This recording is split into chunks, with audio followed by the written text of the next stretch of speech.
Chapter 1. Why D-Day? The Second World War was a conflict unlike any other that had come before.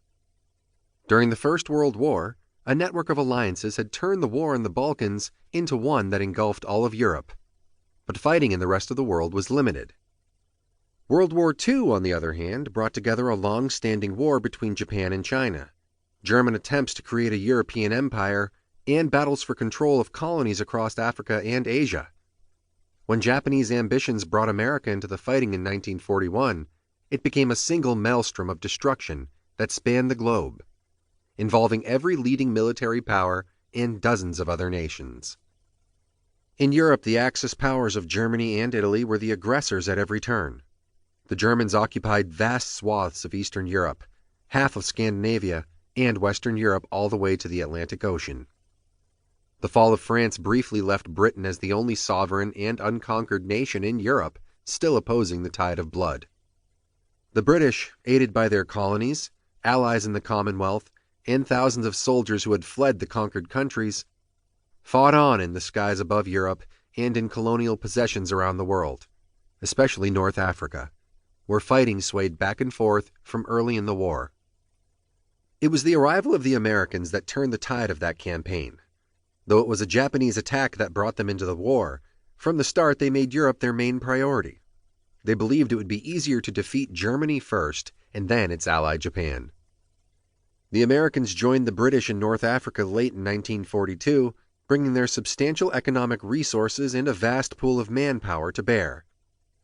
Though the campaign had its setbacks, it signaled the near inevitable defeat of the Axis powers in the face of superior resources. The Allies drove the Axis forces back into a smaller and smaller pocket in northeast Tunisia until the last Germans and Italians were forced to surrender. North Africa was important for the control of supply routes, but it was also a springboard for an invasion of Europe. Behind the scenes, the British and Americans continued to argue about how to knock out Germany, the leader of their European opponents and the most powerful enemy in that theater of the war.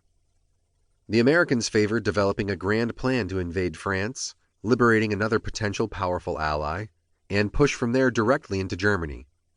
The British, who had fewer resources and struggled from the start with the strength of the German military, favored a more cautious approach, fighting step by step, taking opportunities as they come.